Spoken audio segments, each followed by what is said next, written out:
Last moment पे connect ही नहीं हो रहा।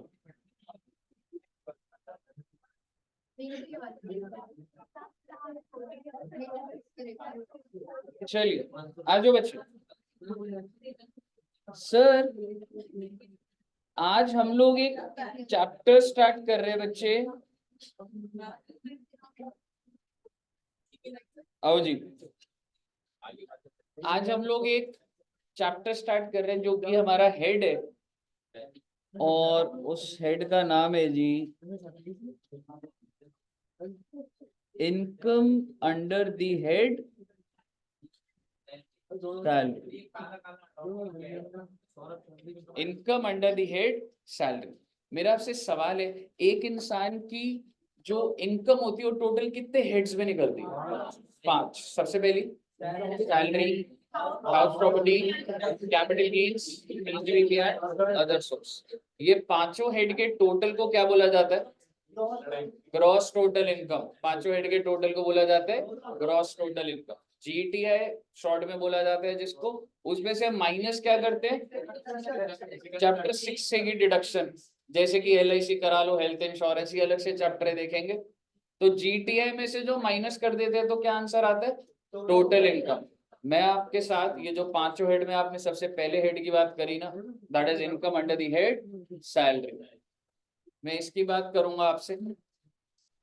Sir ji section, I am sorry if I say, salary से पहले थोड़ा सा मैं पता कर लेता हूँ कितना पढ़ रहे हो आप। सैलरी से पहले हमने कौन सा चैप्टर करा था? एग्रीकल्चरल करा था। चैप्टर भी गलत बता रहे हो बेटे, डर लग रहा है मुझे आगे पूछने। हेड की बात समझिए आप। तो एग्रीकल्चरल इनकम करा, बट उससे पहले हाउस प्रॉपर्टी करा था। हाउस प्रॉपर्टी में उससे पहले रेजिडेंशियल करा था। मैं हाउस प्रॉपर्टी से कुछ पूछना चाहता हूँ, चार्जिंग सेक्शन क्या था हाउस प्रॉपर्टी का? 22। एनुअल वैल्यू कौन से सेक्शन में निकलता था? 23। गुड। डिडक्शन कौन से चैप्टर में थी? 24। को ओनरशिप 26। और डीम्ड ओनरशिप और 25 किस चीज का था? टीडीएस ऑन इंटरेस्ट अगर आप देते हैं। Very good. तो सर जी ये हमारी हाउस प्रॉपर्टी के सेक्शन थे सारे के सारे जो बात करे थे। एग्रीकल्चरल इनकम टैक्सेबल होती है, एग्जेम्प्ट होती है? एग्जेम्प्ट। कौन से सेक्शन में? 10 सब सेक्शन 1। और अगर आप एग्रीकल्चरल इनकम भी है और नॉन एग्रीकल्चरल इनकम भी है तो कह सकता हूँ कुछ रूल्स लगते थे। पार्शियल इंटीग्रेशन तो ठीक है, वो चीज पे नहीं जा रहा मैं, उस चीज पे जा रहा हूँ। सपोज करो कि एक इंसान है, उसका टी मैन्युफैक्चरिंग का बिजनेस है, टी उगाता भी है फार्म में और उसके बाद प्रोसेसिंग भी करता है। कौन सा रूल लगता है टी का? रूल 8। कॉफी पे 7B, रबड़ पे, और इसके अलावा बाकी सारे। अगर कॉफी, चलो कॉफी छोड़ो एक बार, टी की बात करूं तो कितना एग्रीकल्चरल माना जाता था? 60%। और नॉन एग्रीकल्चर 40। रबड़ के अंदर एग्रीकल्चर, रबड़ के अंदर एग्रीकल्चर 65 और नॉन एग्रीकल्चर 35। कॉफी के अंदर अगर ग्रोन एंड क्योर्ड है बस 25-75 होता था, और ग्रोन क्योर्ड रोस्टेड ग्राउंडेड। इसके अलावा जो भी एग्रीकल्चर प्रोड्यूस है वो रूल 7 लग जाता था, और वो कहानी हमने देख ली। एग्रीकल्चरल इनकम की डेफिनेशन कौन से सेक्शन में दे रखी? 10(1) में एग्जेम्प्ट होता है, 2 क्लॉज 1। ठीक है बच्चे, सेक्शन आपको इस तरीके से थोड़े से ध्यान रखने। ठीक है, तो सर जी ये सारी बातें जो हमने करी थी, सर क्या इसका अभी कोई लेना देना? कोई लेना देना नहीं, that was part of it. हम लोग सैलरी के अंदर कितने सेक्शन करने हैं बेटा? 15, 16, बस 3 सेक्शन। छोटा है बेटे, हाउस प्रॉपर्टी में कितने थे? 6 सेक्शन। ये 3 है बेटे, लेकिन इसमें आपकी 10 क्लासेस लग जाएंगी बेटा कम से कम। मार्च के महीने में कोशिश करूंगा आपकी क्लासेस एकदम बढ़ जाएंगी, जिसका ड्यूरेशन इसके अंदर बढ़ा दूंगा ताकि हमारा कैप्चर अच्छे से हो जाए। ठीक है जी, आइए। तो कोई दिक्कत वाली बात नहीं है, लेकिन आपको स्टेप बाय स्टेप सही से समझनी है बस चीजें। ठीक है बच्चों, मेरा आपसे सवाल कि सर सैलरी के अंदर क्या चीज टैक्सेबल होती होगी?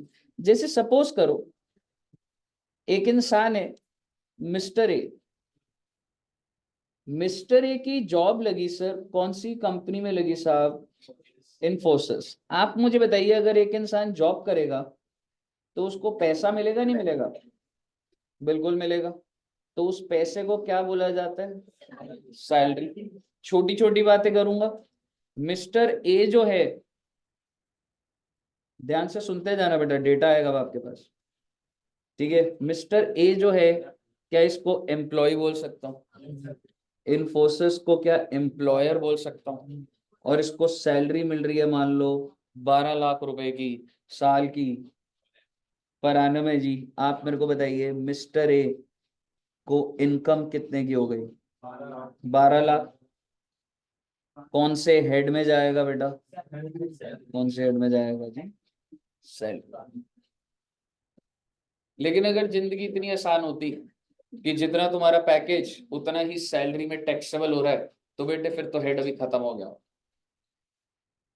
हम लोगों को ये देखना है। अच्छा, अब एक बात बताइए, अगर लाइफ में यही होता कि जो भी आपकी सैलरी है वो सारी की सारी टैक्सेबल, क्या मैं बस पढ़ाने को बचता कुछ?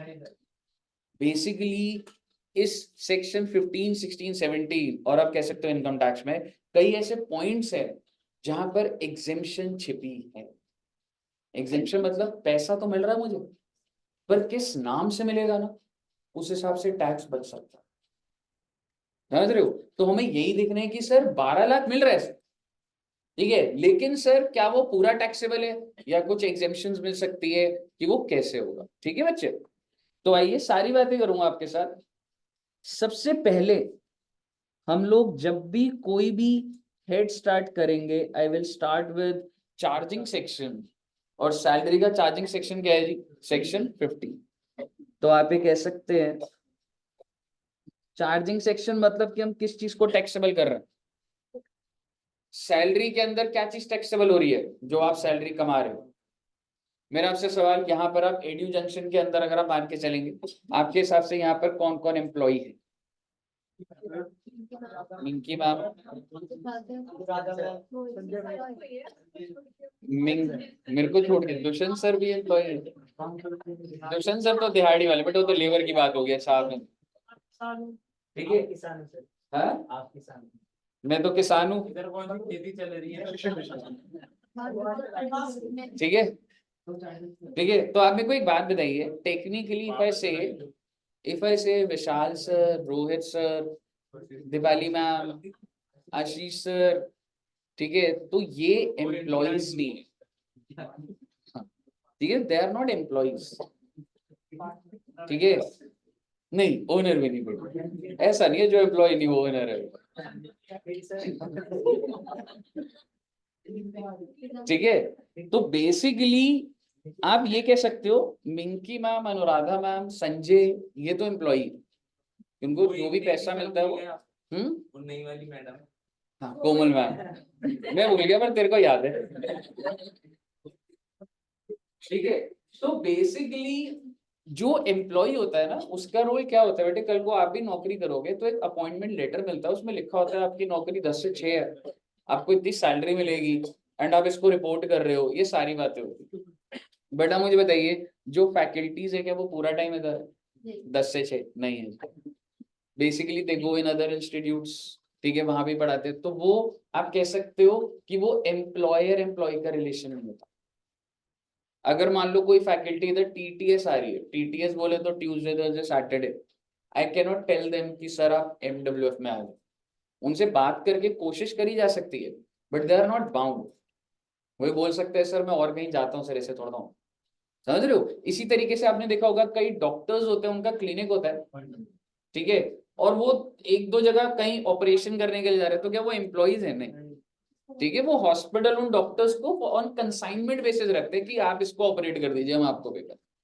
तो हमें एट टाइम्स ये भी देखना है कि एम्प्लॉय एम्प्लॉय रिलेशनशिप क्या होता है। पर बेटे इतनी गहरी बातें क्या करनी, मुद्दे की बात ये है कि सर सेक्शन 15 जो चार्जिंग सेक्शन है वो ये कहता है सैलरी इज, साथ साथ लिखना बच्चा, ठीक है, टैक्सेबल ऑन ड्यू और receipt basis whichever is early। Charging section है जी ये, जो कि ये कह रहा है कि भारत सरकार टैक्स लगा देगी, सैलरी को टैक्स कर दिया जाएगा। कैसे करा जाएगा बेटे? ड्यू बेसिस पे या फिर रिसिप्ट बेसिस पर, विच एवर इज। आइए इसी के बारे में चर्चा करते हैं 20-25 मिनट। एग्जाम्पल लिखिए बच्चे। सभी बच्चे प्रीवियस ईयर समझते हैं? अभी कौन सा प्रीवियस ईयर चल रहा है? 23-24। ठीक है, तो सपोज करो mister A joined Infosys on 1/4/23। भाई ने ज्वाइन करा है 1/4/23 को at a salary of ₹50,000 per month। तो महीने की सैलरी कितनी है बेटा? अच्छा 1/4/23 है ये, 24 तो नहीं दिया। एक सेकेंड, ज्वाइनिंग कब हुई है ना? 1/4/23 को। सैलरी कितनी की है भाई की? 50,000। आइए आगे देखते हैं। इधर चेयर है 2-3, कितने बच्चे हैं? इधर भी तो चेयर होंगी, यहाँ पर एक चेयर बैठ जाओ भाई, जगह बना के। अगर नहीं होगी तो एक बार नीचे बोल दो, पर पीछे भी बड़ी है ना चेयर। एक इधर है, ये वाली चेयर ठीक है मैडम? इधर ठीक है बच्चे वाली चेयर? ये वाली भी ठीक है, इधर आ जाएगी, इधर आ जाएगा।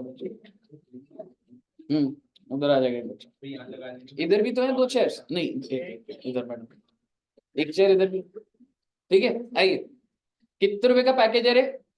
50,000 पर मंथ। साल का कितना हो गया? 6 lakh.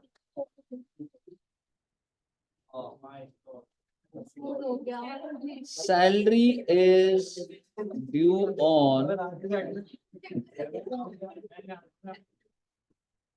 Salary is due on, क्या हो गया बेटी? आपने कैलकुलेटर गिरा, आपने उसकी बॉटल गिरा दी, मतलब salary is due on last day of each month. आगे बैठना तो तेरे को सूट करता आ गया, टॉपर बच्चा। Salary is due on last day of each month. मेरा आपसे एक छोटा सा सवाल है, पहले आपको ना ड्यू का मतलब समझ आना चाहिए। सपोज करो आपकी जॉब लगी और 1 अप्रैल को लगी, पहले दिन ही लगी, तो वो आप कितने बजे ऑफिस पहुंचोगे बच्चे? अगर 10 बजे रिपोर्टिंग टाइम है तो 10 बजे पहुंचोगे। 10 बजे रिपोर्टिंग है तो 12 बजे पहुंचोगे। तो फिर बेटे मत ही पहुंचना।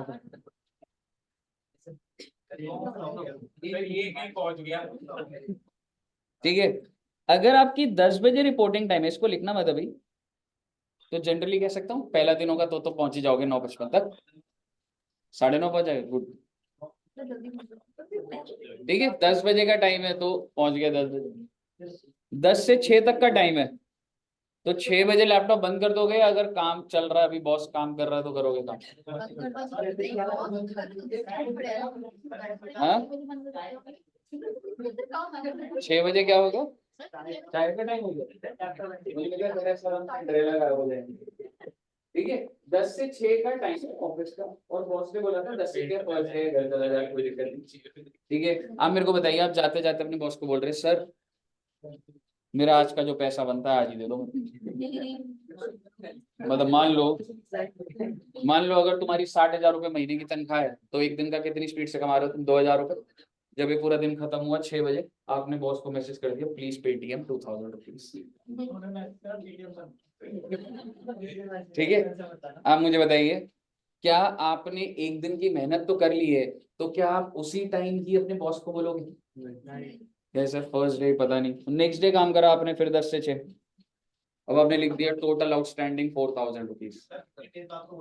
15 डेज बाद? क्या 15 डेज बाद अगर आपका 60,000 का पैकेज है तो क्या तुम एचआर के पास चले जाओगे, बोले 30,000 तो दो, मुझे जरूरत है?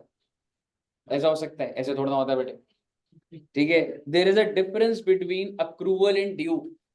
अक्रूवल का मतलब होता है आपने मेहनत तो कर दी है लेकिन ड्यू नहीं है बेटे, और ये ड्यू के रूल कौन बनाएगा? ये इंडिपेंडेंट है, लॉ नहीं बना रहा है, ये एक कस्टमरी है। जनरली सैलरी ड्यू कब होती है बच्चे? Last day of each month. जैसे कि क्या मार्च के महीने की सैलरी एडू जंक्शन के एम्प्लॉइज की ड्यू हो चुकी है? मार्च, अच्छा अभी क्या चल रहा है? हाँ, तो मार्च की तो नहीं हुई ना अभी, सॉरी, पिछला महीना कौन सा? फेब। फेब की ड्यू हो गई, कौन से दिन ड्यू हुई होगी? क्या हमने 29 को पे कर दिया? आपको कैसे पता? भरोसा है आपको मुझ पे?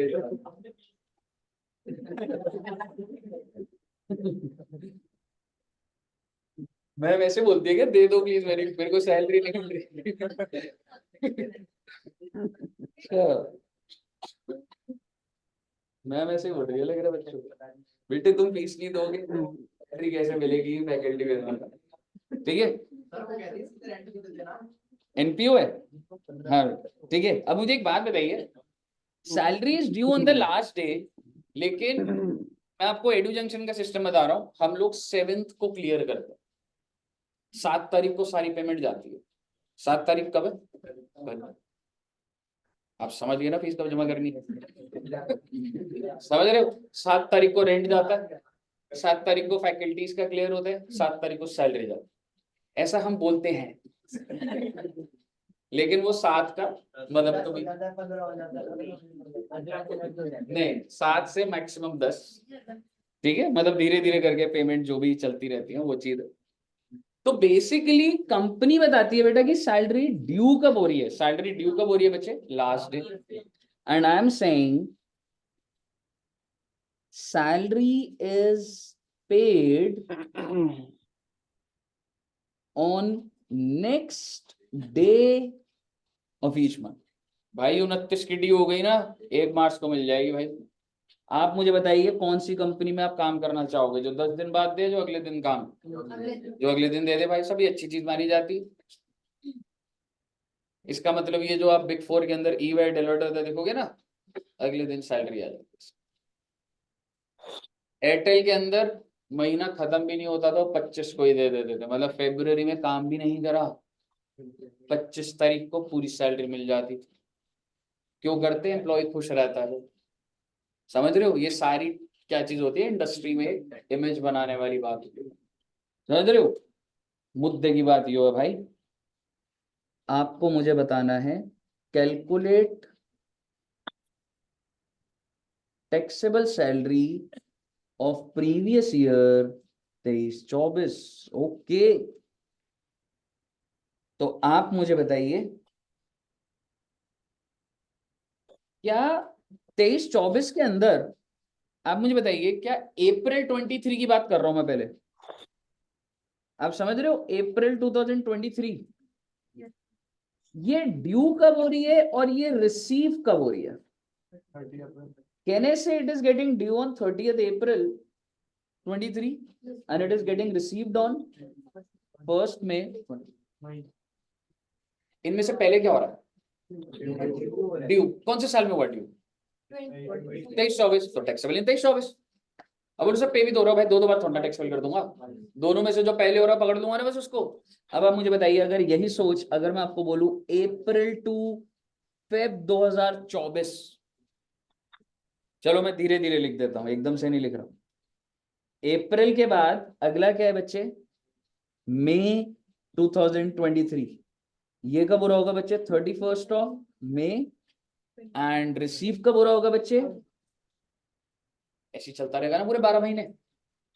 तो ऐसे चलते चलते चलते चलते अगर मैं तुमसे बात करूं February 24, it is getting due on 29th Feb 24 and it is to be received on, क्या मैं कह सकता हूँ ये सारे के सारे 23-24 के अंदर ड्यू हो रहे हैं, और अगर ड्यू हो रहे हैं तो टैक्सेबल तो हो जाएंगे। मेरा आपसे सवाल, मार्च की भी बात कर लो, मार्च 2024 ड्यू कब हो जाएगा और रिसीव कब होगा? ये कौन से साल में टैक्सेबल हो? 23-24 में या 24-25? गुड, क्योंकि सरकार के लिए मुझे नहीं लेना देना भाई हर बात से।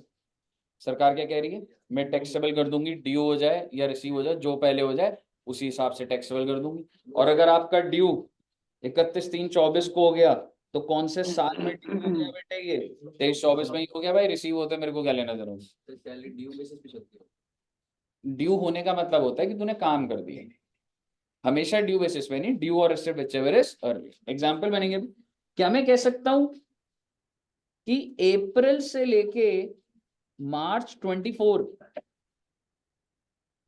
50,000 इंटू 12 6 लाख का 6 लाख आपका ड्यू हो चुका है, और क्योंकि ये ड्यू हो चुका है तो ये क्या हो जाएगा बेटा, टैक्सेबल। कौन से साल में जी, 23/24। पहला एग्जाम्पल क्लियर है। एग्जाम्पल नंबर 2,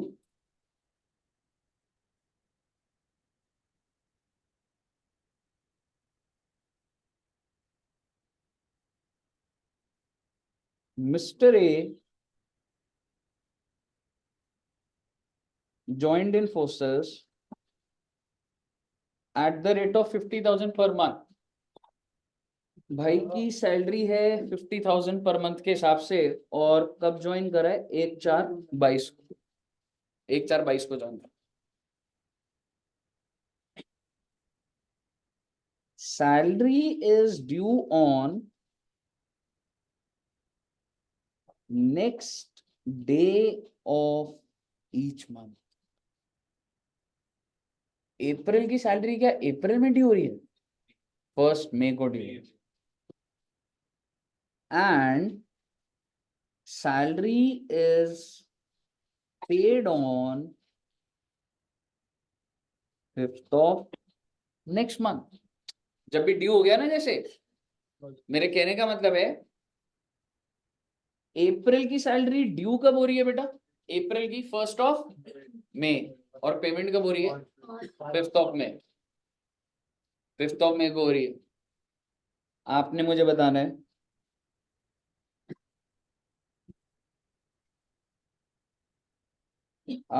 बताना है टैक्सेबल सैलरी फॉर 22-23, बताइए। 6 लाख क्या बात की पुरानी वाली भाई, ये मैंने ज्वाइंट लिखा है बेटे, आपको बड़े फोकस से पढ़ना पड़ेगा टैक्स में, नहीं तो आपको ऐसा उछालेगा ना टैक्स का पेपर, आपको समझ नहीं आएगा क्या हो गया, आपको बहुत अलर्ट होकर पढ़नी पड़ेगी लैंग्वेज। मैंने ज्वाइंट लिखा है, एक वर्ड आगे पीछे हो सकता है, सारी कैलकुलेशन गलत हो जाती है। ज्वाइंट लिखा था, पहला सारी तो हुआ। अब आप मुझे बताइए 50,000 हर महीने का, मैं अप्रैल की सैलरी ड्यू कब हो रही है, मई के अंदर, but it is getting due in 22-23 no, ठीक है। ऐसी मई की भी 22-23 में हो रही होगी, जून जुलाई अगस्त सितंबर सारी 22-23 में ही हो रही है। फरवरी की कब हो रही है, मार्च, जो कि 22-23 है। पर मार्च की बताइए आप, मार्च की ड्यू भी अगले साल हो रही है और रिसीव भी अगले साल हो रही है, तो नहीं होगी टैक्सेबल इस साल में। इसका मतलब 50,000 इंटू 11, 5 लाख। क्लियर है।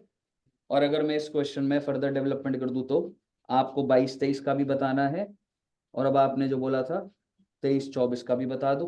23-24 का 6 लाख एग्जैक्टली, क्योंकि जो पिछले साल ड्यू नहीं हो वो तो इस साल ड्यू हो जाएगा ना, ठीक है ना। तो एक तो मार्च 23 का 50,000, आई एम सॉरी मार्च कौन सा होगा, हाँ मार्च 23, और अप्रैल 23 से लेके फेब 24, कितना बच्चे, टोटल कितना हो गया रे, समझ आया आपको। और अगर मैं इस क्वेश्चन में रिसीव उसी महीने में करा देता तो, ये पूरा क्वेश्चन सेम है।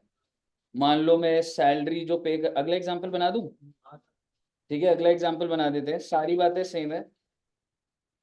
एग्जांपल नंबर 3 में जो चेंज हुआ वो लिख दूं, salary is due on next day of each month, अरे सर ये बात तो सेम थी, हाँ तो दूसरी बात सुन लो ना। Salary is paid on last day of each. हाँ, अप्रैल की सैलरी ड्यू तो हो रही है 1 मई को, पर पेमेंट कब हो रही है? 30 अप्रैल को। पूरा 6 लाख ही होगा ना सर, क्योंकि अब की बार जो पहले हो रहा मैंने वो पकड़ लिया रिसीव वाली बात। ठीक है, तो इस केस में क्या होगा मुझे बताओ, 22-23 में कह सकता हूं अप्रैल से लेके मार्च 23 पूरा का पूरा टैक्सेबल हो जाएगा। सर ड्यू बाद में हो रही है, उससे क्या फर्क पड़ रहा है बेटे? चार्जिंग सेक्शन बढ़ो, चार्जिंग सेक्शन क्या कह रहे हैं? Due on receipt which ever is okay.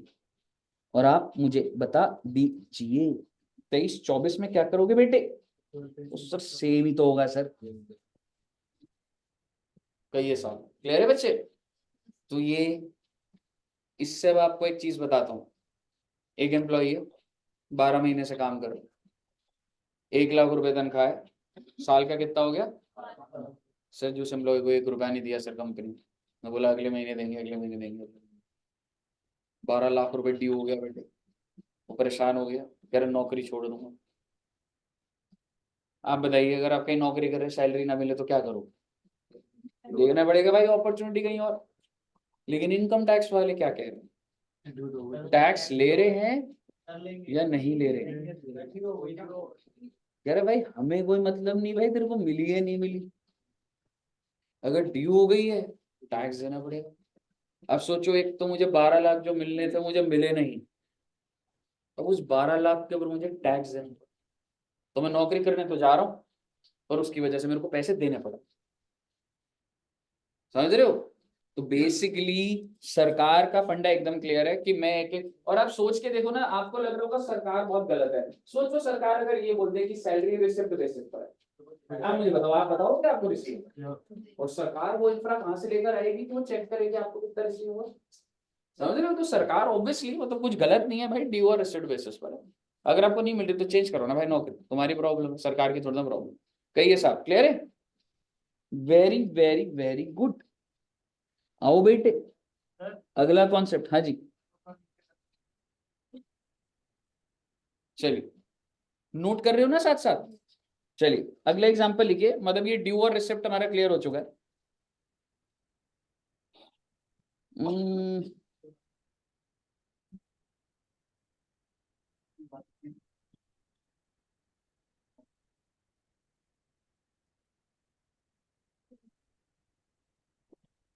10,000, 1,000, 13,000, 2,000, 19,000, 3,000, 26,000। क्या हो रहा सही? What is this? Are you able to understand? मैंने तो आपसे पूछा, आपने मुझसे पूछ लिया। हाँ जी, क्या है बेटे ये? क्या है? पैसे हैं। इस लॉजिक से पैसे हैं, क्या है? लॉटरी।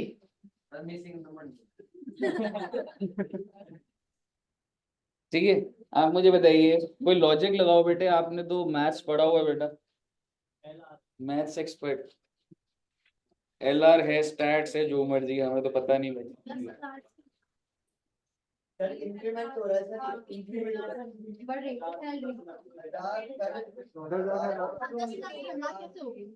10,000 से 1,000 सैलरी होगी। हाँ, ध्यान से सुनिएगा, ऐसा आपको प्राइवेट कंपनी में नहीं दिखेगा, सरकारी कंपनी में दिखेगा। इस ग्रेड सिस्टम, ग्रेड, ग्रेड समझते हो? स्कूल में ग्रेड मिले थे बेटे, A+ मिला था या B+ या F-, F,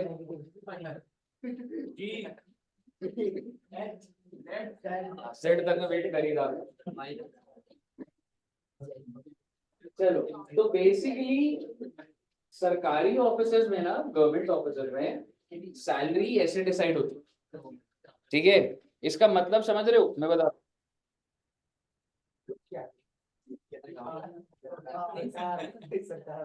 सरकार बोला मैंने, ठीक है। अब एक चीज समझिएगा, 10,000 पे आपकी ज्वाइनिंग होगी। जब आप 1 साल काम कर लोगे तो आपकी सैलरी कितने से बढ़ेगी? 1,000 रुपए से। फिर आप कितने रुपए पे काम करोगे पूरा साल? 11,000। 11,000 पे काम कर रहे हो, फिर 1 साल बाद दोबारा कितना इंक्रीमेंट होगा? कितना? 1,000 ही होगा। 11,000 पे 1 साल काम करा, फिर 1,000, 12,000 पे 1 साल काम करा, फिर एक बढ़ेगा तो 13,000 पे 1 साल। जब 13 पे पहुंचोगे तो इंक्रीमेंट अब कितने होने लगेंगे? 2,000 का। 13,000 पे पूरे साल काम करा, फिर 2 बढ़े 15,000 पे पूरा काम करा। 15,000 पे काम करोगे तो 17,000 पे काम करोगे, फिर 19,000 पे काम करोगे, 19,000 पे पहुंचोगे तो अब इंक्रीमेंट 3,000 का होगा। आपको समझ आया? आप कल को कोई भी गवर्नमेंट जॉब की एडवर्टाइजमेंट या देखोगे ना, उसमें आपको ऐसे ग्रेड पे दिखेगा। अब आप मेरे को बताइए, मैंने जब ज्वाइन करा था बेटे, मुझे एग्जैक्ट याद नहीं है, तो ग्रेड पे कितना था? ओ my God, so less. Government job मैंने करी थी बेटे,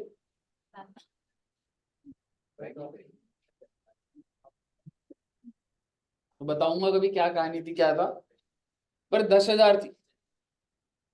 आप मेरे को बताइए, क्या इसका मतलब ये कि 10,000 सैलरी है, इसके ऊपर बहुत सारे benefits?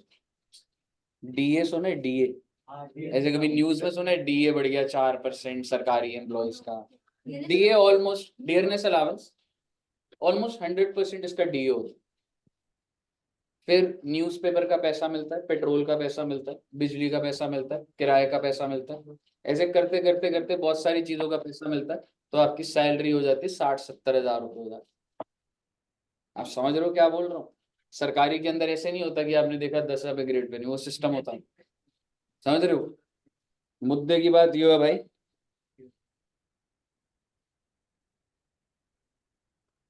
Mister A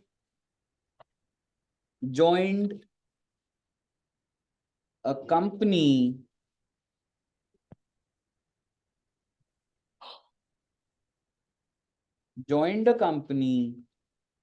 on 1st July 18। Mister A ने ज्वाइन कब करा बच्चे? 1st जुलाई 18। और कौन से ग्रेड पे ज्वाइन करा? जो ऊपर वाला एग्जाम्पल चल रहा।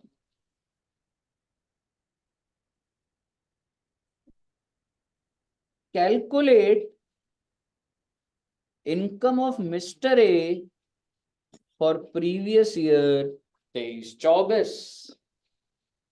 सर जी अभी चल रहा है 23-24, हमको ये निकालना है कि भाई ए तू कहां तक पहुंचा होगा जिंदगी में, इंक्रीमेंट लगा लोगों के।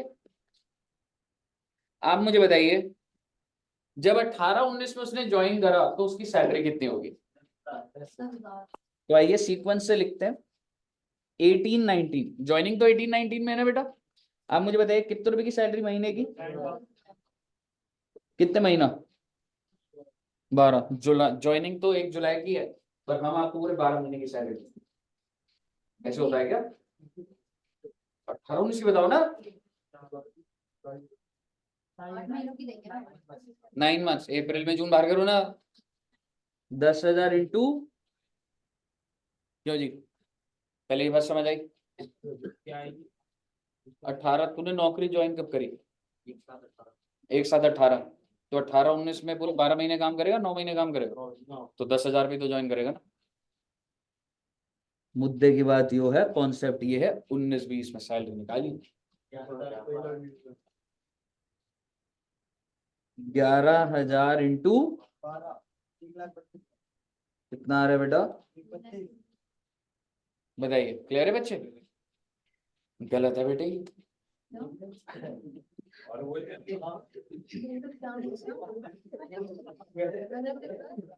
सारे उसको देख रहे, करे उसने गलत बता दिया। तुम क्या बोलना चाहते थे? कुछ भी नहीं। आप मुझे बताइए, यानी कि नया साल होते ही इंक्रीमेंट। तो इसका मतलब आज एक इंसान अगर ज्वाइन करे, आज कौन सी डेट है? 6 मार्च। आज अगर मैं 10,000 पे ज्वाइन कर रहा हूँ, अगला साल आते ही मेरी 11,000 हो जाएगी सैलरी। और जो इंसान पूरे साल से 10,000 से काम कर रहा था कह रहा है ये बढ़िया भाई। इसकी इंक्रीमेंट एक साथ से होगी। भाई साहब पूरे 12 महीने काम करोगे 10,000 पे आप? आपने पूरे 12 महीने थोड़ा ना काम करे, 9 महीने काम करे। 3 महीने का हाँ 3 महीने और चलेगा 10,000। जिंदगी इतनी आसान नहीं है बेटे। फटाफट इंक्रीमेंट पकड़ लिए तुम। 10,000 इंटू 3, 11,000 इंटू 9, 1,29,000, 1,20,000। 29 ही तो लिखा था ना। कॉन्सेप्ट समझ आ गया बेटे? बढ़ जाओ बेटे आगे। 23-24 का आप बताएंगे, मैं थोड़ा ना बताऊंगा बेटे। बनाएंगे 20, 21, 22, 22, 23, 24।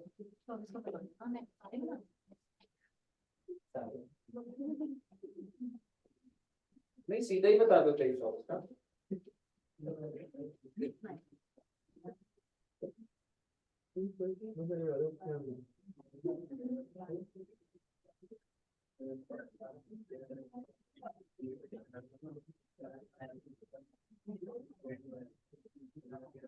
कितना है? आ गया?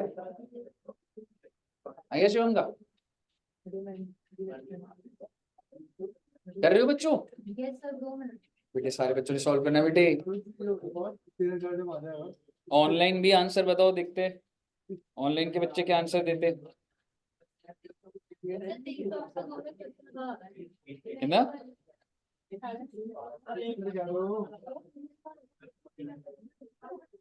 23-24 का कितना?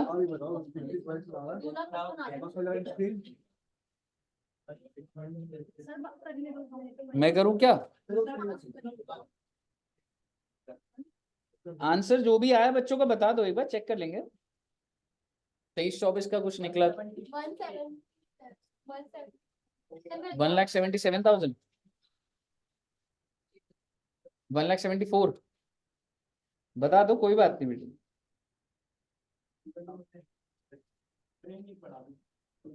क्या करूं? 1 लाख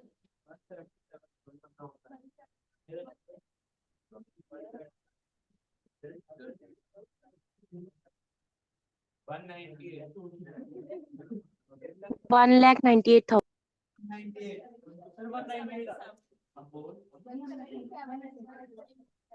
177।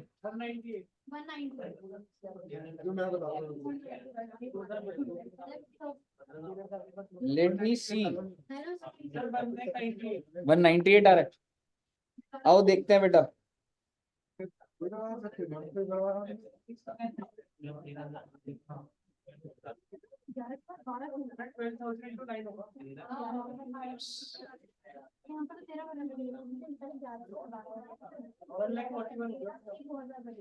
हाँ अमाउंट क्या लिखना है, सीधा बस वो लिखता जाऊंगा आखिरी वाला।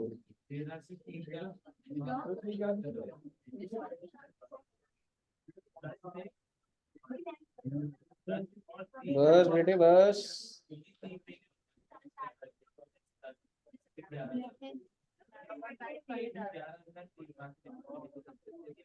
Okay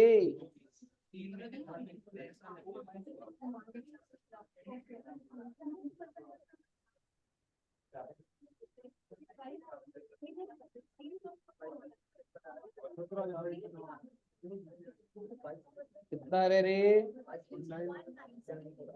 very very very good बेटे। 177 सही नहीं है, करेक्ट आंसर है 1,90,000। आ रहा है ना 1,98,000? छा गए बेटे आप। समझ आया आप सभी बच्चों को? आइए सर जी, सैलरी स्टार्ट हुआ है क्या अभी तक? नहीं बेटे स्टार्ट।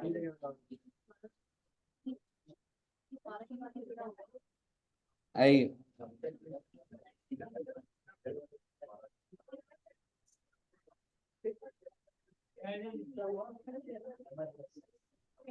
आइए, अब एक चीज मैं आपको बोलना चाहता हूँ। आप कल को जॉब लगने का क्या प्रोसेस होता है? कहने से कि जब आप CA CSC में बन जाएंगे तो आपको सीधा जॉब मिल जाएगी या पहले इंटरव्यू होगा? पहले आप जॉब ढूंढेंगे naukri.com पे, उसमें अगर आपका सीवी सिलेक्ट होता है तो आपको एचआर कॉल करता है, और एचआर क्या करेगा, आपका इंटरव्यू लेगा। एचआर टेक्निकल राउंड लेगा या जनरल? जनरल, इंट्रोड्यूस योरसेल्फ, है ना। एचआर जनरल लेता है ना राउंड। तो स्टार्टिंग में वो देखते हैं कि सर कम्युनिकेशन स्किल्स कैसी हैं, ठीक है। तो इंट्रोड्यूस योरसेल्फ और ये सारी चीजें, कहाँ रहते हो, क्या बैकग्राउंड है, why do want to switch, first job है, कितना काम करा है, तुमसे क्या पूछा जाएगा, आर्टिकलशिप में क्या करा है, ठीक है। तो एचआर तो ये सारी बातें कर ले। अगला राउंड कौन सा होगा? टेक्निकल। अगर उसको एचआर को ठीक लगा तो टेक्निकल राउंड होगा। टेक्निकल राउंड ठीक गया तो उसके बाद आपको एचआर दोबारा से बुलाता है और आपसे आपकी सैलरी डिस्कस करी जाती है। सैलरी डिस्कस ऐसे नहीं करी जाती, पर अगर मैं बोलूँ, एचआर आपको बोल देगा दैट आपकी जॉब कंफर्म, और आपको एक लेटर मिलेगा। लेटर, कौन सा लेटर बेटे? हाँ, लव लेटर नहीं मिलेगा। तो मान लो ये भारती एयरटेल लिमिटेड है, और मान लो आप एम्प्लॉय हो, तो सबसे पहले आपको मिलता है अपॉइंटमेंट लेटर। अच्छा जी, अपॉइंटमेंट लेटर में क्या क्या बातें होती है बच्चे? एग्जैक्ट। पहले अगर मैं बोलूं टाइम, पर आप जिस लेवल पे अपॉइंट होते हो उस लेवल पे आपको टाइम बताने की जरूरत नहीं होती।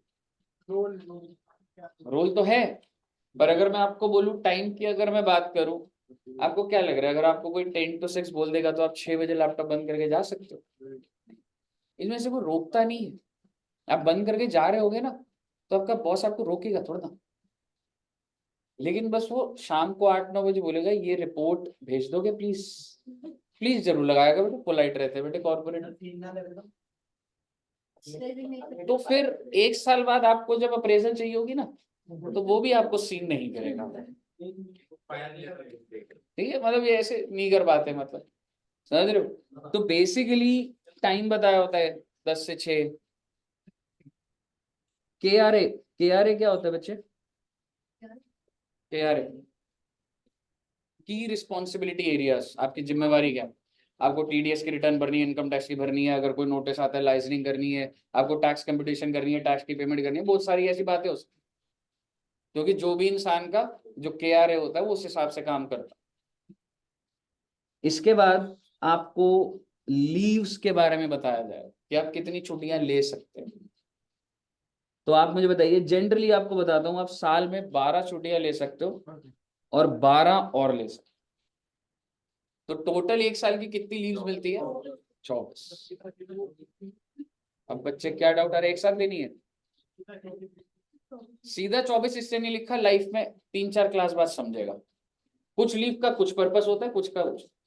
एक होती है सिक लीव, जब आपका मन नहीं कर रहा होता ना ऑफिस जाने का, तो तब एम्प्लॉय क्या बोल देते हैं, I am sick. Casual leave और सिक लीव एक ही तरीके की होती है। एक होती है अर्नड लीव्स, ठीक है। तो मैं बातें करूंगा, लेकिन मोटा मोटी तुमको ऑफिस जाओगे तो 1 साल की छुट्टियां कितनी है? 24। 24 से 30 होती है। एयरटेल के अंदर अगर मैं आपको बोलूं, तो हम लोग की 15 थी, टोटल 30 लीव्स अलाउड थी। हाँ ब्रो, संडेज फेस्टिवल सारा साइड, संडेज तो तेरे 52 वीक हो गए, और सैटरडे संडे भी छुट्टी होती है। अच्छी कंपनी की पहचान होती है कि सैटरडे संडे ऑफ होता है। ऑल्दो कुछ अच्छी कंपनियां हैं जो सैटरडे भी वर्किंग करती है, जैसे एडू जंक्शन, ठीक है, लेकिन जनरली कॉर्पोरेट। हाँ, अभी तक एनपीओ कंपनी बन गई ना। हाँ, एनपीओ रजिस्टर्ड तो एज कंपनी हो जाती है ना, ठीक है। तो लीव्स हो गई बेटा, 30 छुट्टियां हो जाती है। तो अगर तुम सोचोगे महीने की कितनी लीव्स हो गई मालूम है? 30 डेज में 8 तो सैटरडे संडे हो गए, एक तो सिक लीव लेनी लेनी है। ये तो बेटे एम्प्लॉय का धर्म होता है बेटा, कि एक दिन तो बीमार होना ही है, समझ रहे हो। और होता क्या है कि जब एक एम्प्लॉय बीमार होता है ना, तो उसको 10 एम्प्लॉय और देखते हैं, वो भी बीमार हो, मैं भी बीमार हूँ, समझ रहे हो। तो बेसिकली एक लीव एम्प्लॉय ले ही लेता है, तो 9 दिन की छुट्टी हो गई तुम्हारी। और अगर कोई फेस्टिवल आ जाए, होली दिवाली, तो एक दिन और। तो महीने में टेक्निकली काम कितने दिन कर रहे हैं? 20 दिन। 20। और अभी कुछ रिसेंटली कई बड़े कॉर्पोरेट्स के अंदर सिस्टम चल रहे हैं 5 days वर्किंग को हटा के 4 days वर्किंग। हो सकता है तुम लोग जब तक जॉब पे जाओगे तो वो 4 days हो जाए, कितने खुश हो गए सारे। ठीक है ना। तो ये मतलब बहुत बहुत चांसेस है, बहुत ज्यादा चांसेस। हो जाना चाहिए। हाँ। ये छुट्टियां एक साथ ले सकते ये 25 छुट्टी ले लेगा, फिर बोलेगा आगे के 52 संडे भी अभी दे दो मुझे।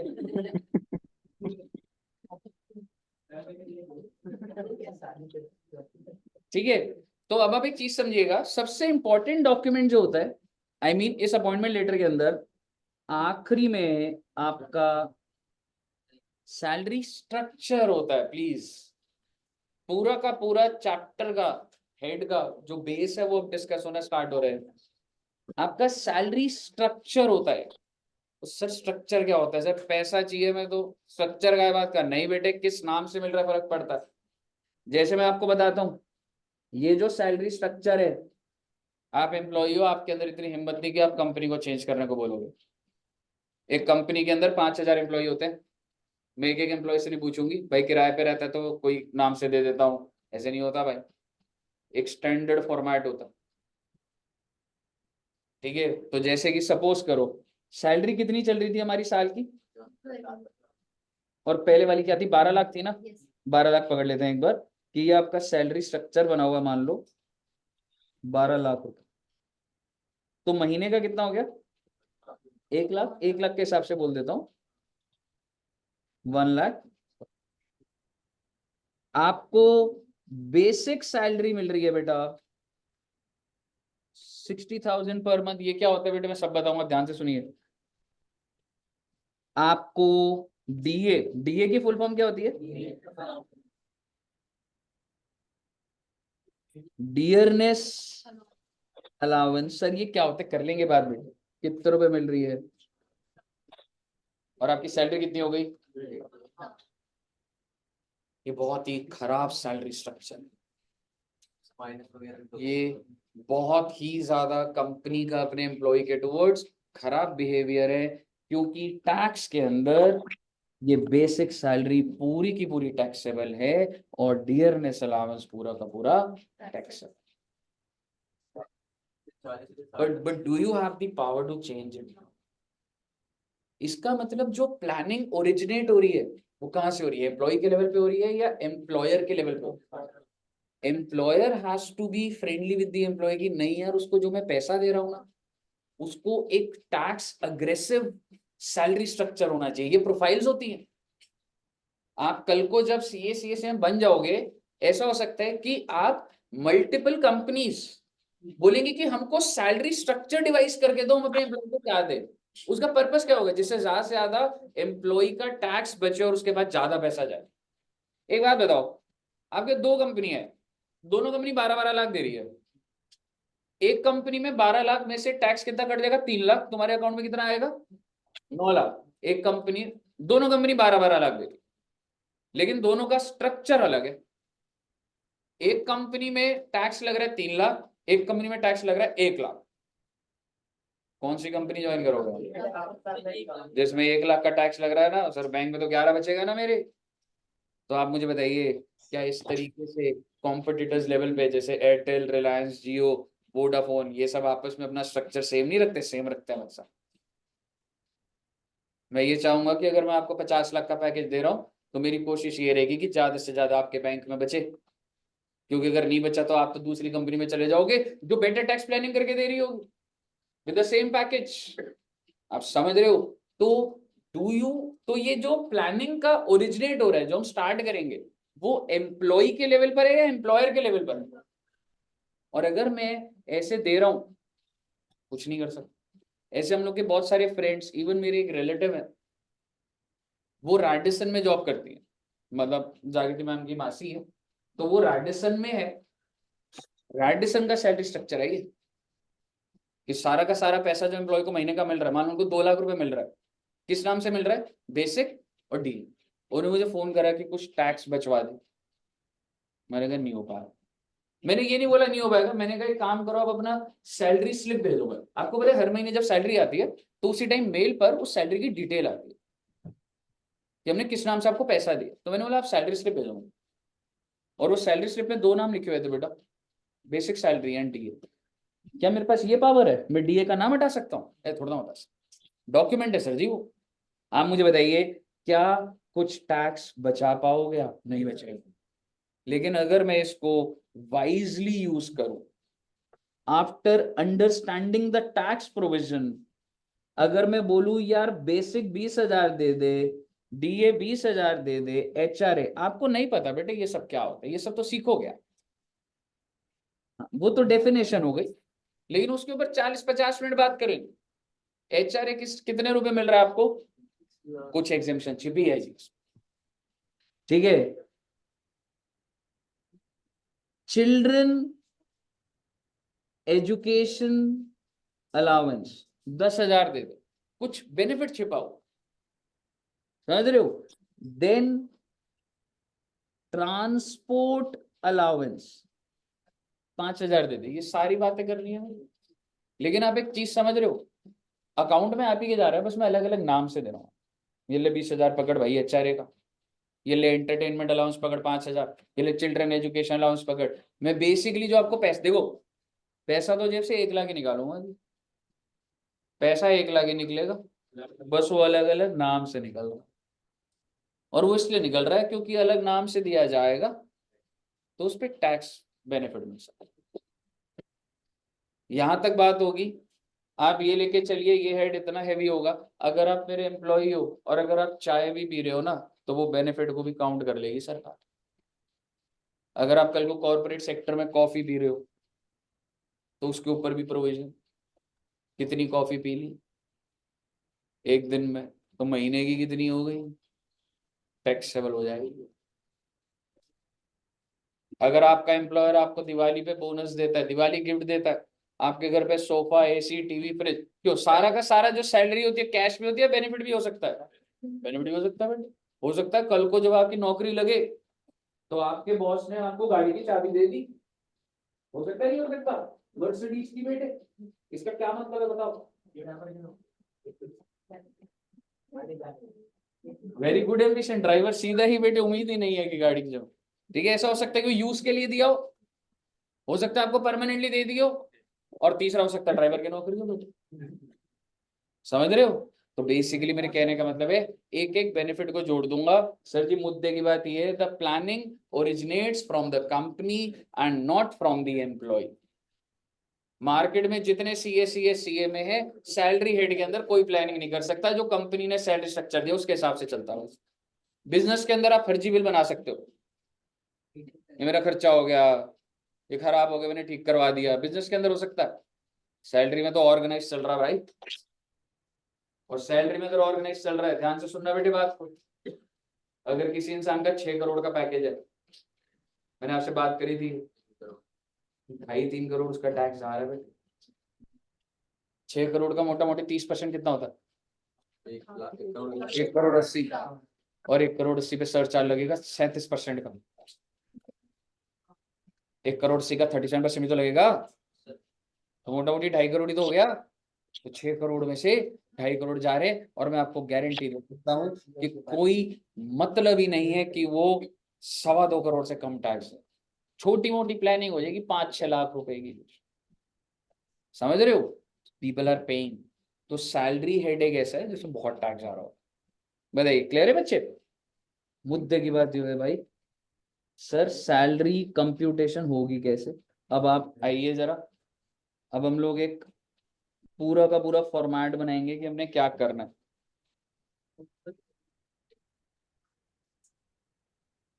ऊपर वाला नोट कर लिया?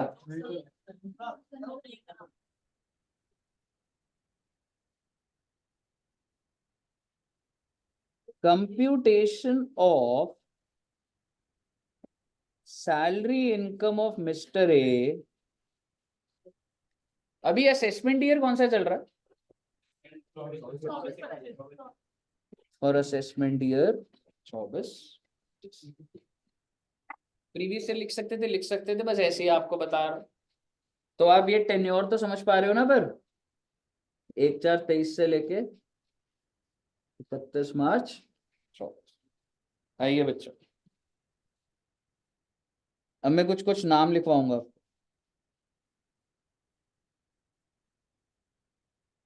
बेसिक सैलरी,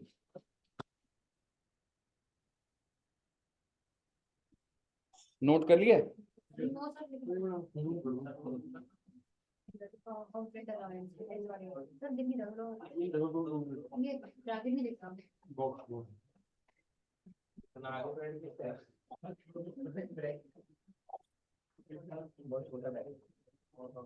ठीक है जी।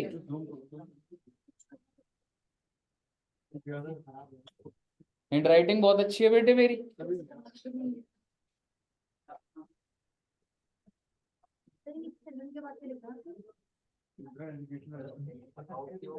Education allowance,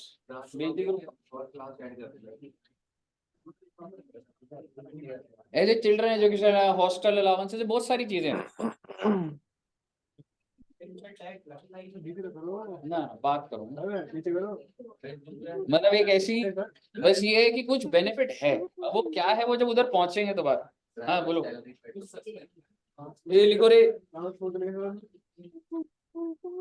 sir ji basic salary, oh my God.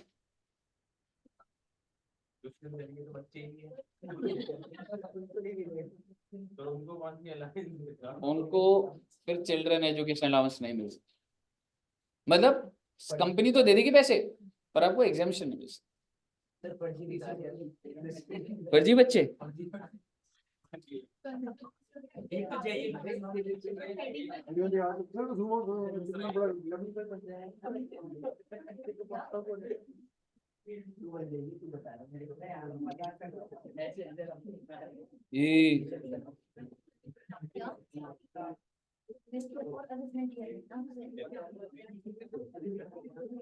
ये नोट कर लो रे पहले।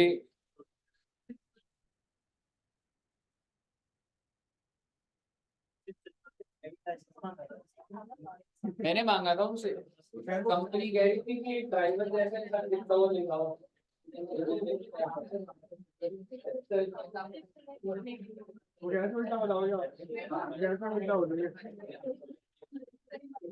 आइए बच्चे, बेसिक सैलरी लिख लिया सबने?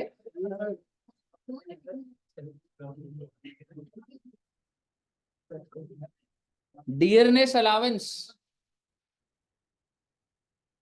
कभी कभी होता है बच्चा पूछता है सर ये डीए क्या होता है? बेटा ये ना इन्फ्लेशन को कर्व करने के लिए गवर्नमेंट कंपनीज यूज करती है। प्राइवेट में डीए दिख सकता है लेकिन ऐसा कोई ना साइंटिफिक तरीका नहीं है कि हम इतनी इतनी बढ़ाएंगे ऐसे।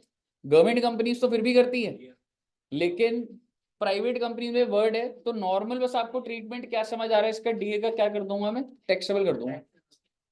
समझ रहे हो? जैसे एग्जाम्पल के लिए बोल रहा हूँ, इसको लिखना मत। मान लो डीए 10,000 रुपये मिल रहा है तो साल का कितना हो गया, 1/20, टैक्सेबल कर दूंगा भाई। वो तो अलग बात है, सैलरी की इनकम निकालेगा, टैक्स कैसे निकलता फिर वैसे होगा। समझ रहे? अगर इंडिविजुअल, ऑब्वियसली सैलरी तो इंडिविजुअल कमा रहा है, स्लैब रेट लगेंगे।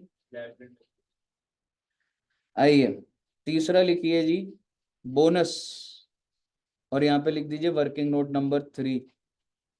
वर्किंग नोट नीचे लिखेंगे, वर्किंग नोट नंबर 1। और वर्किंग नोट क्या लिख रहे हो बेटे, नोट नंबर 1 लिखना है। नोट कोई बात नहीं, वर्किंग नोट लिख दो, कोई दिक्कत नहीं, नोट नंबर 1 लिख दो, वर्किंग नोट लिखो क्या। बोनस, देन होता है जी कमीशन। ओके,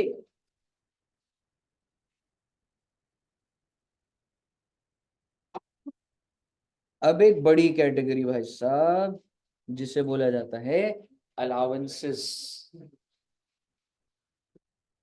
अलाउंसेस क्या होता है? अलाउंसेस कैश में पेमेंट होती है बट अलग अलग नाम से, जैसे house rent allowance, children education. तो आप ना ये कह सकते हो कि ये कैसे बेनिफिट दिया जाता है बेटा, कैश। ठीक है जी। तो इसका वर्किंग कैसे होता है पता है? आपको कितना अलाउंस पहले तो रिसीव हुआ, ठीक है, उसमें से कुछ अलाउंस एग्जेम्प्ट हो जाएगा, जो बच गया वो बाहर आ जाए।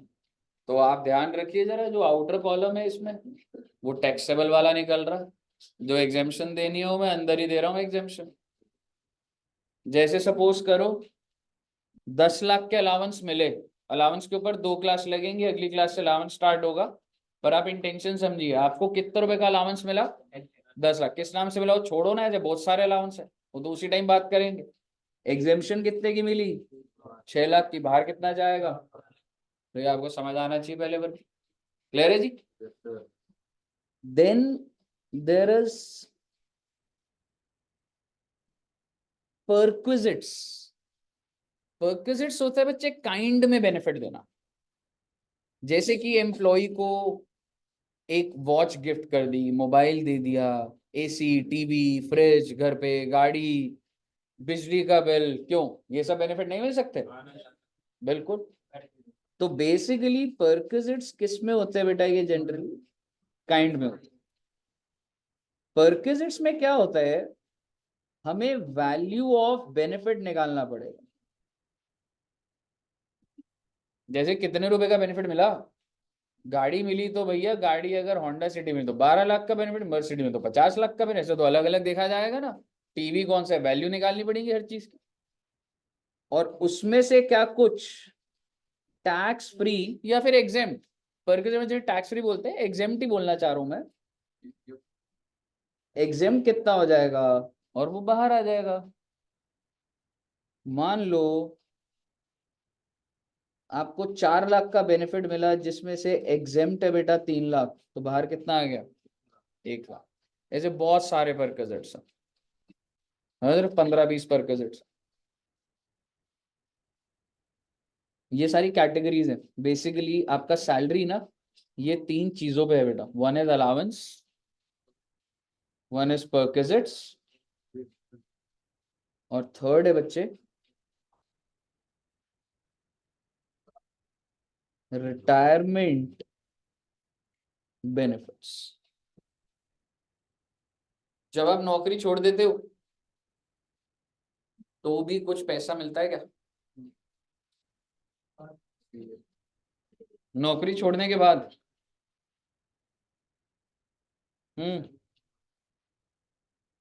गवर्नमेंट एम्प्लॉय जॉब छोड़ जब रिटायर हो जाते हैं क्या मिलता है उनको? पेंशन। पेंशन। तो ऐसे करके 5 बेनिफिट्स होते हैं, ठीक है? Pension, gratuity. ग्रेचुटी क्यों मिलती है जनरली पूछ रहा हूं। अगर आप 5 साल एक कंपनी में काम करते हैं ना, so it is technically gratuity act है। एम्प्लॉयर एम्प्लॉय को पैसा देता है, भाई तू इतना लॉयल है, 5 साल से हमारे लिए काम कर रहा है। हाँ, ग्रेचुटी ये होता है, if you do 5 years job continuously in organisation, तो आपको एक ग्रेचुटी कुछ पैसा मिलता है, 4-5 लाख रुपए, 10 लाख रुपए।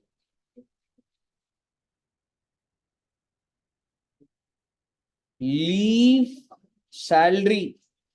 लीव सैलरी क्या होता है बच्चे? अगर आपने लीव्स नहीं ली तो आपको पैसा मिलेगा, समझ रहे हो? तो क्या होता है देखेंगे उस टाइम पे। Then VRS, voluntary retirement scheme. Voluntary retirement scheme.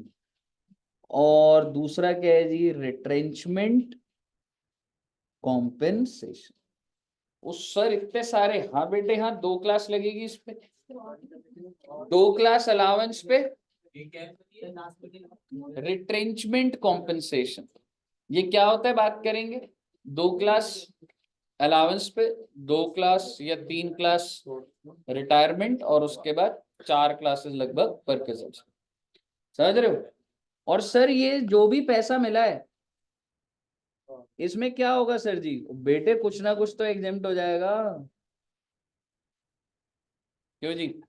आप मुझे बताइए आउटर कॉलम में क्या चला जाएगा? टैक्सेबल। ऐसे करते करते ऐसे और भी कोई छोटे मोटे पॉइंट देंगे, लेकिन मेजरली आपको समझना है सैलरी के अंदर कितने पिलर्स है। Allowance, perquisite and retirement benefits. और इन सबके टोटल को बोला जाता है बच्चे ग्रॉस सैलरी। टोटल को बोला जाएगा जी ग्रॉस। सर क्या income under the head salary निकल गया है? नहीं बेटे नहीं, अब इसमें से कुछ मिलेंगी डिडक्शंस। ओके, कौन सी डिडक्शंस? ना वो सब ऊपर कंप्यूट हो गया भाई, ऊपर ही एग्जामिशन दे दूंगा मैं चैप्टर 6 से। नहीं, अभी भी मैं सैलरी के अंदर ही हूं। वो डिडक्शन तो जीटीआई में से मिलती है। आप समझ रहे हो मैं क्या बोल रहा हूँ? पांचों हेड के टोटल के बाद डिडक्शन की बात नहीं कर रहा मैं आपसे, मैं अभी भी सैलरी के हेड में ही हूँ। Deduction under section 16।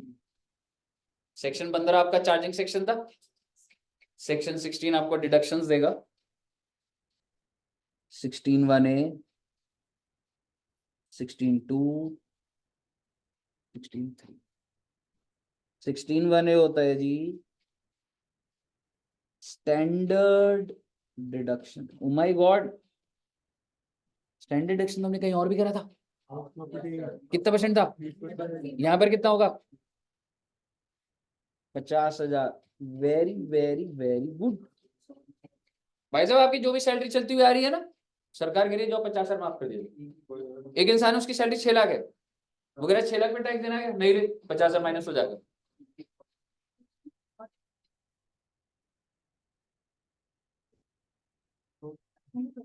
Entertainment allowance, ये क्या होता है? छोड़ो ना बेटे, लिख लो बेटे, नोट्स बन रहे अच्छे अच्छे, तुम्हारे बात करनी है मेरे को इसमें। मनोरंजन के लिए पैसा दिया जाएगा।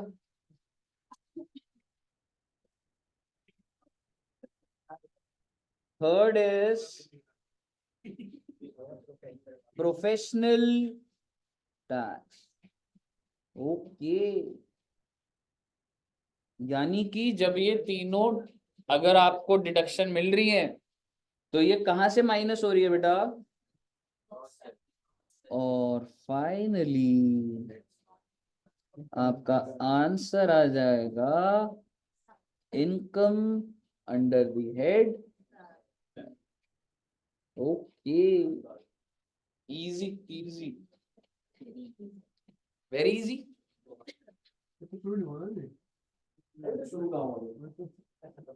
अभी इंट्रोडक्शन आपको याद है नोट नंबर 1 लिखा था आपने? लिखिए इसके नीचे note number 1। Note number 1, bonus is, जल्दी लिखो रे। बोनस इज,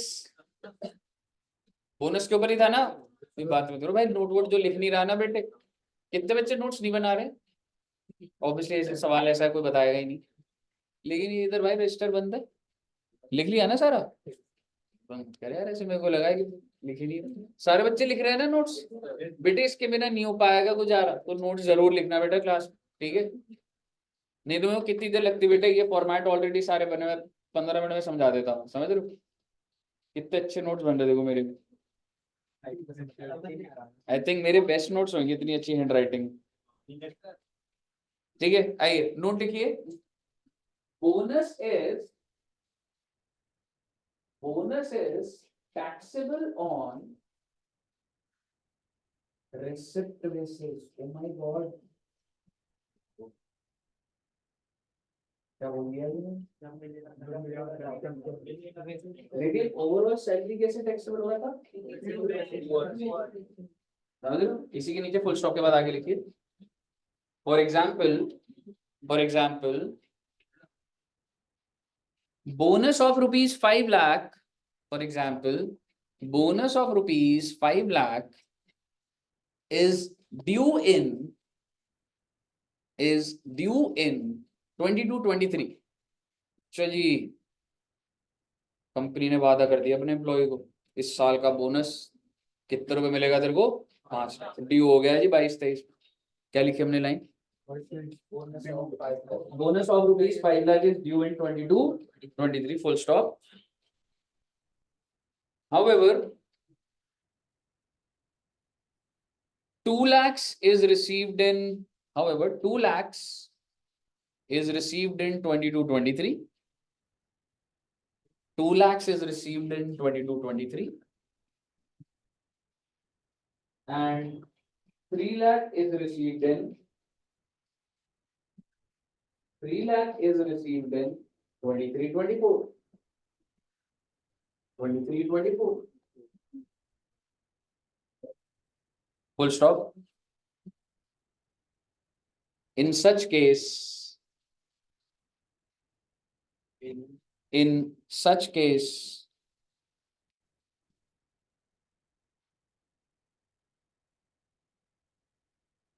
लिख लें such case. In such case, 2 lakhs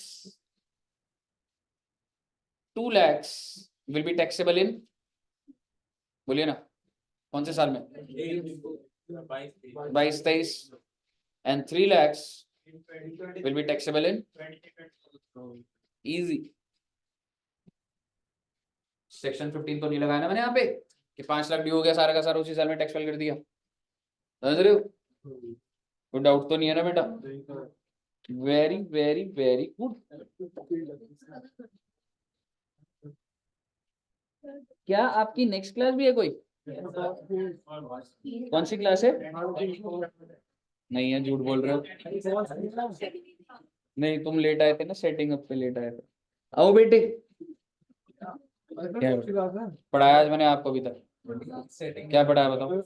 gross salary सारा टोटल कर दिया, डिडक्शन दे दी, एक भी चीज डिटेल नहीं है बेटे. आओ बेटे लिखिए कुछ.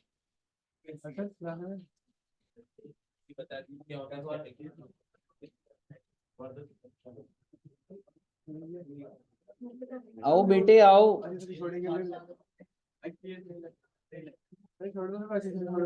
ओ ब्रो.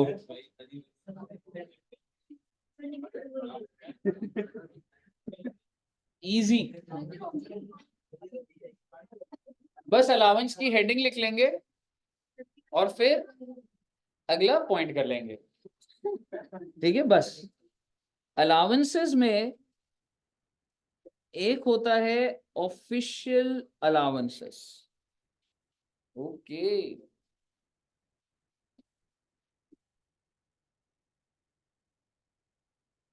एक होता है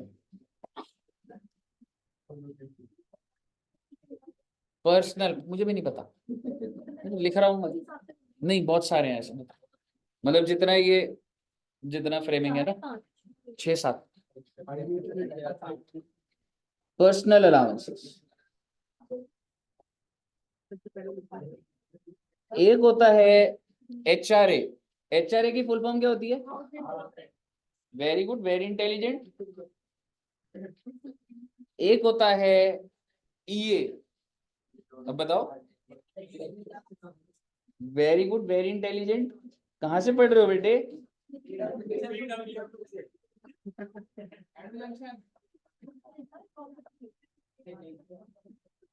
एंटरटेनमेंट अलाउंस.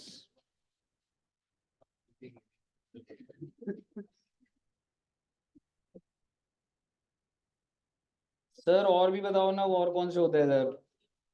बेटे बता रहा हूँ ना, एंटरटेनमेंट अलाउंस हो गया. हाँ,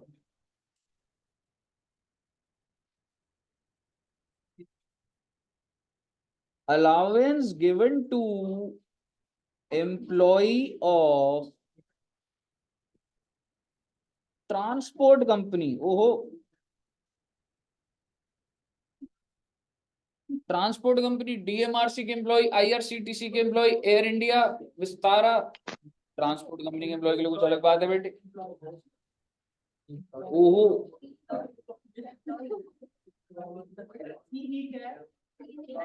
ई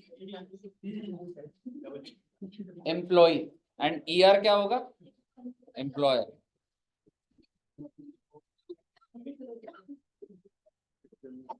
Then exempt allowance. कुछ अलाउंसेस होंगे जो एग्जेम्प्ट होंगे. लास्ट कैटेगरी बेटा, अदर सोर्स नहीं बेटे.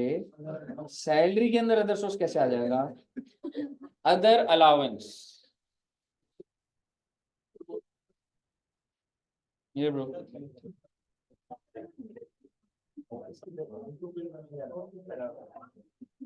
कहिए साहब.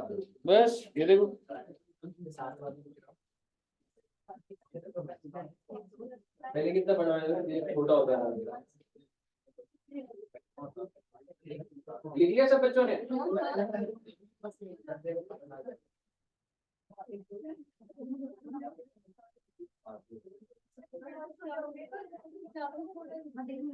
एक दो तीन चार पाँच छः, ऐसे 6 लाइनें छोड़ देना, अभी नहीं लिखवाऊंगा। अच्छा इंसान हो बेटे। यहाँ पर भी ऐसे बहुत सारे अलाउंसेस हैं, लेकिन वो लिस्ट यहाँ पे नहीं लिखनी होगी हमने, पर एटलीस्ट पर्सनल अलाउंस का तो यहाँ पे लिख देंगे, तो उस हिसाब से आपकी ना जगह छूट जाए बस।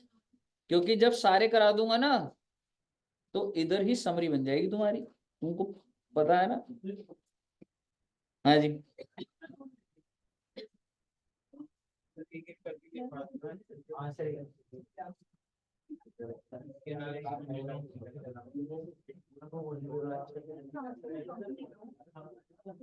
चलिए बोलना स्टार्ट करूं।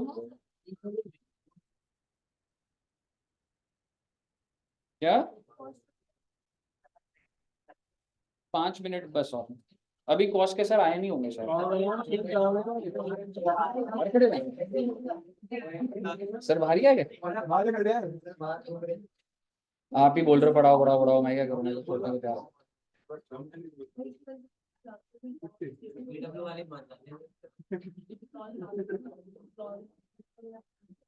ठीक है बेटे, कोई बात नहीं, मेरा भी टाइम आएगा, टेस्ट ज्यादा दूर थोड़ा है। अच्छा तूने बोला था, चलो तो एनबीसी में मिल जाऊंगा मैं। एनबीसी में मिलता है जल्दी।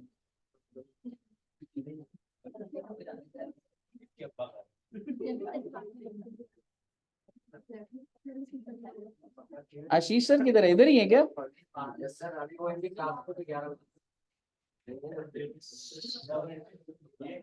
अच्छा एक बात बताओ, कराऊं या रहने दूं? ठीक है बेटे, जैसा आप बोलो बेटे, बस नोट तो कर सकते हो ना। हमारी अभी ना ट्यूनिंग सही से बैठी नहीं है अभी।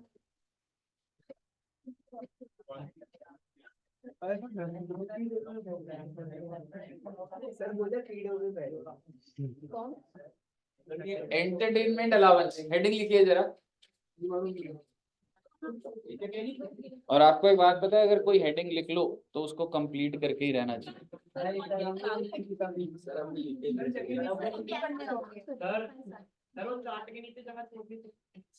हाँ bro, 6 point, 6 point. Sanctuary allowance, मेरा तो रजिस्टर ही खत्म हो गया।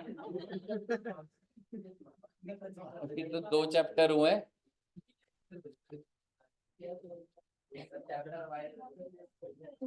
सैंक्चुअरी अलाउंस, अच्छा पेपर में ना कभी कभी आ जाता है एंटरटेनमेंट अलाउंस की जगह पता लेके लिखा हुआ आ जाए सैंक्चुअरी अलाउंस, तो आपको ध्यान होना चाहिए सैंक्चुअरी अलाउंस भी किसका नाम है बेटा, entertainment allowance.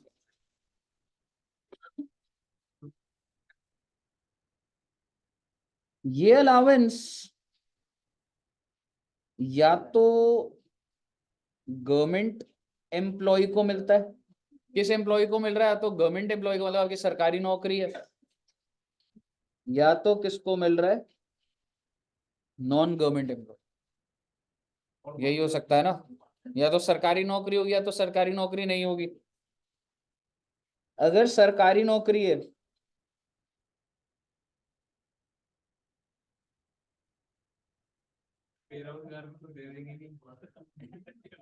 it is first included in gross salary, please बेटा।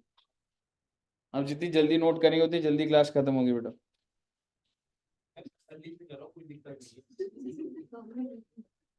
It is first included in gross salary, और नॉन गवर्नमेंट में भी जो भी अलाउंस मिल रहा है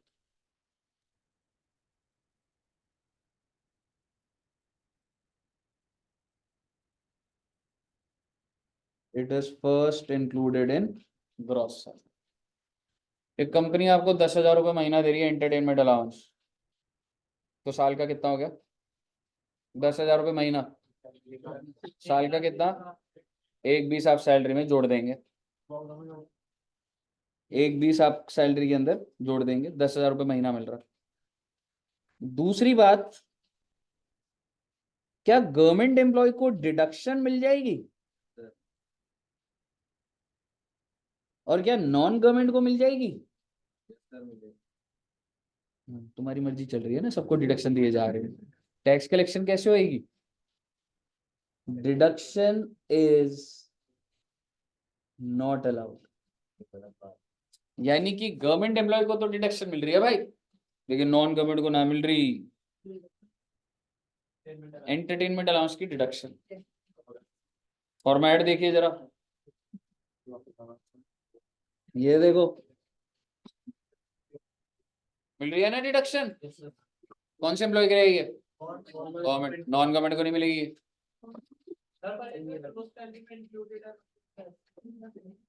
तेरे को पहले मैं पैसा दूंगा तो पहले तेरी सैलरी में ऐड होगा, फिर उसके बाद डिडक्शन मिलेगी ना। बिल्कुल। तो एंटरटेन, मैं आपको ऐसे बोल देता हूं, आप ये कह सकते हैं अलाउंसेस में, जैसे ना एक आप ये कह सकते हो एंटरटेनमेंट अलाउंस रिसीव, एग्जेम्पशन यानी देनी है एंटरटेनमेंट अलाउंस की, उसकी डिडक्शन मिलेगी नीचे। आप समझ रहे हो मैंने क्या बोल दिया? आप आपको 1,20,000, ध्यान से सुनना, आपको 10,000 महीना एंटरटेनमेंट अलाउंस मिल रहा है, क्या करना है उसको, उस समय कोई मतलब नहीं है। सैलरी स्लिप के अंदर लिखा है एंटरटेनमेंट अलाउंस 10,000 महीना, साल का कितना हो गया?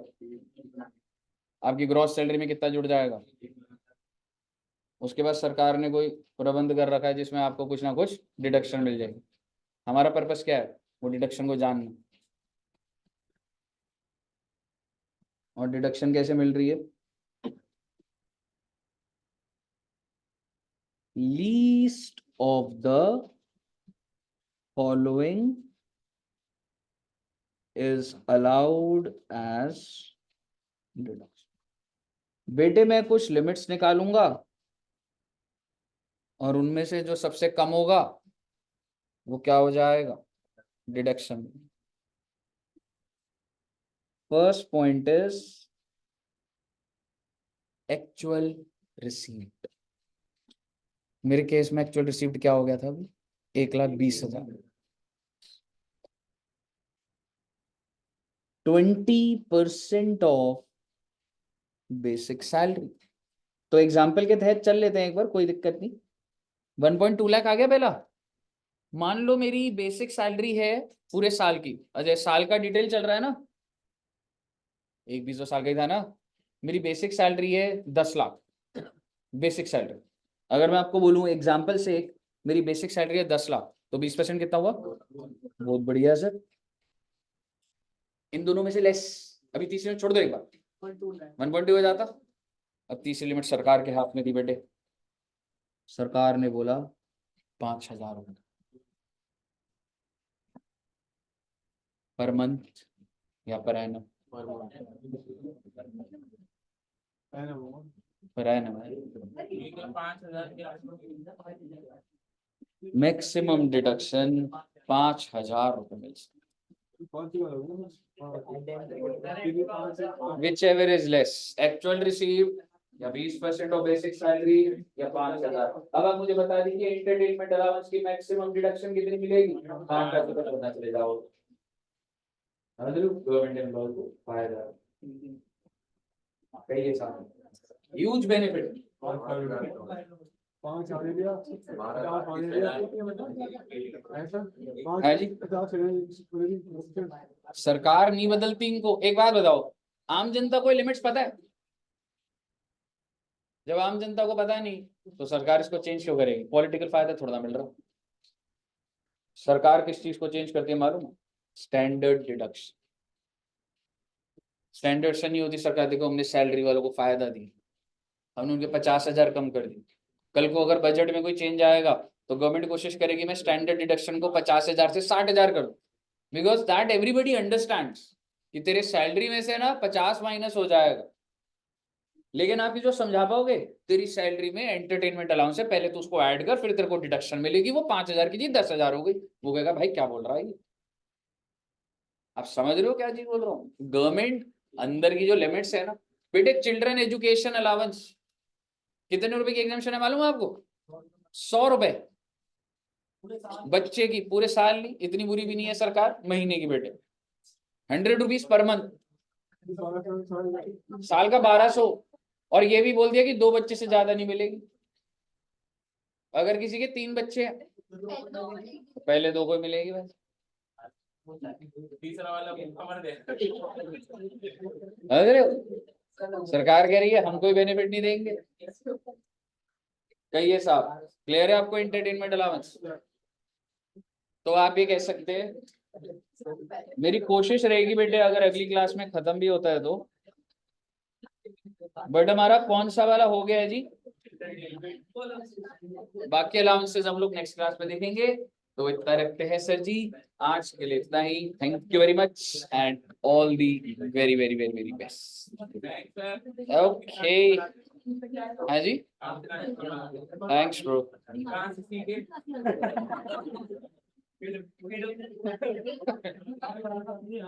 ठीक है, okay, thank you very much, bye bye bye bye.